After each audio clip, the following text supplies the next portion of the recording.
नमस्कार दोस्तों, आपका स्वागत करता है बुद्धिस्ट स्टोरीज चैनल पर। तो बने रहिए हमारे साथ और देखिए गौतम बुद्धा की रोचक वीडियोस हर हफ्ते। अगर आपने अभी तक सब्सक्राइब नहीं किया है तो जल्दी से सब्सक्राइब करें और घंटी को दबाएं ताकि आप हमारे नए वीडियोस से अपडेट रहें। तो चलिए शुरुआत करते हैं। मन में उठ रहे सवालों को कैसे शांत करें, बेचैनी को कैसे शांत करें। इस कहानी में मैं आपको 4 ऐसी आदतों के बारे में बताने वाला हूं जिसे आप अपने जीवन में अपनाकर एक अच्छी जिंदगी जी सकते हैं और अच्छे कामों में अपना जीवन व्यतीत कर सकते हैं। अगर आप इस कहानी को शुरू से लेकर अंत तक देखते हैं तो यहाँ पर बताई गई ये 4 आदतें आपकी पूरी जिंदगी को बदल सकते हैं, जो कि है: दूसरों के मन को पढ़ना छोड़ दो। 7, ये सोचना कि असफल हो गए हो तो लोग हंसेंगे। समय को काटना छोड़ दो। ना ये सोचना छोड़ दो कि मुझसे बड़े बड़े लोग नहीं कर पाए तो मैं कैसे कर पाऊंगा। अगर आप इन 4 आदतों को अपने जीवन में अपना लेते हैं तो फिर आप अपने जीवन को एक खुशहाल जिंदगी में बदल देंगे और फिर आपका मन कभी भी बेचैन नहीं होगा, ना ही उदास रहेगी और ना ही बेफिजूल के कामों में व्यस्त रहेगा। एक बार किसी राज्य का राजकुमार महात्मा बुद्ध के पास आता है और वह महात्मा बुद्ध से कहता है, आप हमेशा कहते रहते हैं कि ध्यान करो ध्यान करो, लेकिन मेरे लिए ध्यान करना तो दूर की बात है। मैं कुछ समय के लिए अपनी आंखें बंद करके शांति से भी नहीं बैठ पाता हूं। मेरा मन इतना बेचैन है कि यह हर समय कुछ ना कुछ सोचता रहता है। मैं जब भी ध्यान करने बैठता हूं तो मेरे अंदर विचारों का तूफान आने लगता है। लोगों के बारे में सोचकर, अपने जीवन की बीती घटनाओं के बारे में और अपने भविष्य के बारे में, और ऐसी ही न जाने कितने सारे अजीबोगरीब विचार लगातार मेरे मन में आते रहते हैं। मैं इन्हें रोकने की बहुत कोशिश करता हूं, लेकिन जब मैं इन्हें रोकने में असफल हो जाता हूं तो मैं ध्यान को तोड़कर बैठ जाता हूं। इतनी बातें कहने के बाद वह महात्मा बुद्ध की ओर देखता है और कहता है, बुद्ध, आप मेरी इस समस्या का कोई समाधान बताएं। बुद्ध ने कहा, मैं क्या समाधान बता सकता हूं? सोचो, तुम्हारा ही मन है, लेकिन यह तुम्हें कुछ देर तक आंख बंद करके बैठने भी नहीं देता है। कितना आजाद कर रखा है तुमने इसे। राजकुमार ने कहा, बुद्ध, मैंने बहुत सोचा, लेकिन मुझे अपनी इस समस्या का कोई समाधान समझ नहीं मिला, इसलिए मैं आपकी शरण में आया हूं। अब आप ही कोई रास्ता दिखाए। बुद्ध ने कुछ देर तक राजकुमार के चेहरे की तरफ बड़े ध्यान से देखा और फिर कहा, ठीक है, तुम ये 4 आदतें छोड़ दो और फिर तुम्हारा मन लगने लगेगा। राजकुमार पूरे ध्यान लगाकर बुद्ध की बातें सुनने लगा।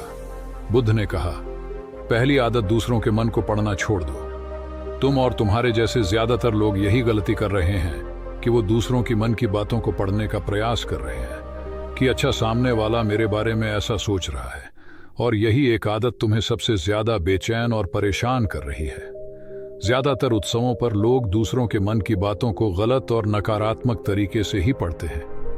जैसे कि लोग अक्सर सोचते हैं कि दूसरे लोग उनकी तरक्की से जलते हैं, उसे नीचा दिखाना चाहते हैं, उसे पसंद नहीं करते, उसकी मदद नहीं करना चाहते, और ऐसी ही ना जाने कितनी सारी नकारात्मक बातें ये लोग दूसरों के प्रति अपने अंदर बैठा लेते हैं।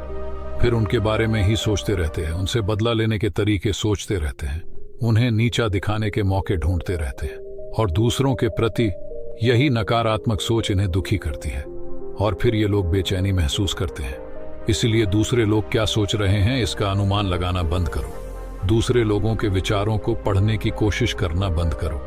अगर पढ़ना ही है तो खुद के विचारों को पढ़ना शुरू करो कि तुम्हारे अंदर क्या चल रहा है। कहीं तुम नकारात्मक सोच, शिकायत या बुराई करने जैसी आदतों के शिकार तो नहीं हो रहे हो। बुद्ध ने कहा, दूसरी आदत ये सोचना कि असफल हो गए हो तो लोग हंसेंगे। हंसने दो। लोगों को असफलता पर हंसना तो लोगों का धर्म है, क्योंकि अगर तुम सफल हो जाते तो यही तो वो लोग हैं जो तुम्हारी तारीफ करते, तुम्हें सम्मान देते, तुम पर गर्व करते। अगर तुम अपनी सफल होने पर दूसरों से तारीफ की उम्मीद करते हो तो अपनी असफलता पर उनके हंसने से तुम्हें दुखी नहीं होना चाहिए। और समस्या ही यही है कि हम इंसान असफलता को बुरा मानते हैं, जबकि असफल होना सफल होने से भी ज्यादा जरूरी है, क्योंकि बिना असफल हुए सफल इंसान के अंदर घमंड और दूसरों को खुद से छोटा समझने की भावना पैदा करती है, जबकि असफलता हमें विनम्र रहना, धैर्य रखना और लगातार प्रयास करना सिखाती है। इसलिए असफलता को बुरा मत समझो, और अगर तुम्हारे काम में असफल होने की संभावना नहीं है तो इसका अर्थ है कि तुमने अपना लक्ष्य अपनी क्षमताओं से छोटा बनाया है। और अगर लोग तुम पर हंस नहीं रहे, तुम्हें ताने नहीं मार रहे हैं, तुम्हारी बुराई नहीं कर रहे हैं, तो तुम अंदर से मरे हुए हो। तुम अपने मानसिक सीमाओं से बाहर जाकर कुछ नया करने का प्रयास नहीं कर रहे हो, क्योंकि असफल भी वही होता है जो कुछ नया करने का प्रयास करता है। और एक बात हमेशा याद रखना, अगर तुम्हारे अंदर असफल होने का साहस नहीं है तो तुम कभी भी बड़ा लक्ष्य हासिल नहीं कर सकते जो तुम करना चाहते हो। इसलिए असफल होने और लोगों के हंसने से डरना बंद कर दो। बुद्ध ने आगे कहा, तीसरी आदत, समय को काटना छोड़ दो। लोगों को लगता है कि वो समय को काट रहे हैं, लेकिन असल में समय हर बार उन्हें काट रहा है। लोगों के द्वारा समय को व्यर्थ के कामों में बर्बाद करने का केवल एक ही कारण है, और वह यह है कि उन्हें लगता है कि उनके पास बहुत समय है, जबकि सच्चाई यह नहीं है, क्योंकि उनसे पहले वाले लोगों को भी यही लगता था कि उनके पास बहुत समय है। लेकिन उन्हें पता नहीं चल पाया कि कब समय बीत गया और उनका बुलावा आ गया, और जब तक उन्हें अपनी गलती का एहसास हुआ तब तक समय उनके हाथ से निकल चुका था। बस पश्चाताप रह गया था कि सारा जीवन व्यर्थ के कामों में बर्बाद कर दिया और फिर वो चले गए इस दुनिया से बिना खुद को जाने, बिना इस जीवन की सच्चाई को समझे। इसलिए जब तक यह जीवन है, इसे अच्छे कामों में लगाओ, खुद को जानने में, दूसरों की मदद करने में, लोगों को सही राह दिखाने में, मानवता के कल्याण में। और दूसरी बात, समय को बर्बाद करने से आज तक किसी को खुशी नहीं मिली है। हालांकि समय काटने से तुम्हें क्षणिक खुशी तो महसूस हो सकती है, लेकिन जब तुम्हें होश आता है और तुम देखते हो कि कितना सारा समय बर्बाद किया जा चुका है, तब तुम्हें खुद पर क्रोध आता है और तुम पश्चाताप के भाव से भर जाते हो। और फिर यही पश्चाताप का भाव तुम्हारे अंदर तनाव पैदा करता है और तुम बेचैन हो जाते हो और लगातार अपनी उस गलती के बारे में सोचते रहते हो। फिर तुम्हारा किसी भी काम में मन नहीं लगता और तुम उदास रहने लगते हो, और यह चक्र लगातार चलता रहता है, जिसकी शुरुआत हुई थी समय को काटने से। इसलिए समय को काटना बंद करो और वो करना शुरू करो जो जरूरी है। बुद्ध ने कहा, चौथी आदत, यह सोचना छोड़ दो कि मुझसे बड़े बड़े लोग नहीं कर पाए तो मैं कैसे कर पाऊंगा। असल में दूसरों से खुद की किसी भी चीज में तुलना करना ही व्यर्थ है। सबकी परिस्थितियां अलग हैं, सबकी सोच अलग है। और क्या हुआ?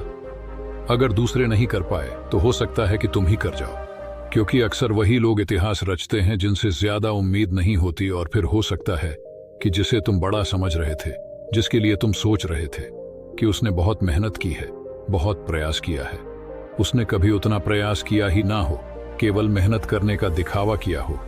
क्योंकि ज्यादातर लोग कभी उतनी मेहनत करते ही नहीं हैं जितनी उन्हें अपने लक्ष्य प्राप्ति के लिए करनी चाहिए, और दूसरे लोगों के सामने ये दिखाने का प्रयास करते रहते हैं कि मैंने तो बहुत मेहनत की थी, लेकिन मेरी किस्मत ही खराब थी। और यही वो लोग हैं जो दूसरों को बातों ही बातों में कहते रहते हैं कि जब इतनी मेहनत करने के बाद मैं सफल नहीं हो पाया तो तुम कैसे हो पाओगे।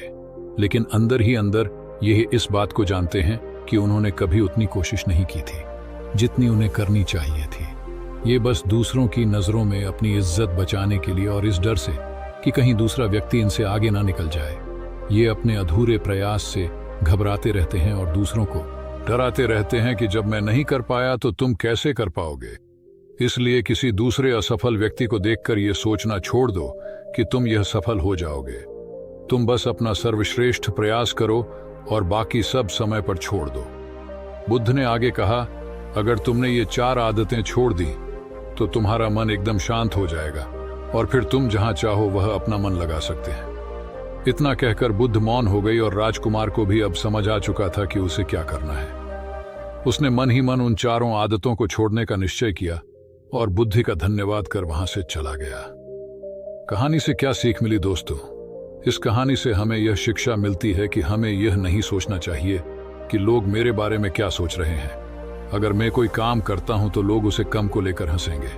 इसके अलावा हमें अपना व्यर्थ ही समय बर्बाद नहीं करना चाहिए। इसके अलावा हमें कभी भी यह नहीं सोचना चाहिए कि अगर किसी व्यक्ति से कोई काम नहीं हो पाया है तो मैं उसे नहीं कर पाऊंगा। अगर दोस्तों आप मेहनत से किसी भी काम को करते हैं तो कोई भी काम छोटा या बड़ा नहीं होता और एक ना एक दिन सफलता अवश्य मिलती है। ऐसे ही गौतम बुद्ध की मोटिवेशनल स्टोरी देखने के लिए हमारे चैनल को सब्सक्राइब करें। धन्यवाद।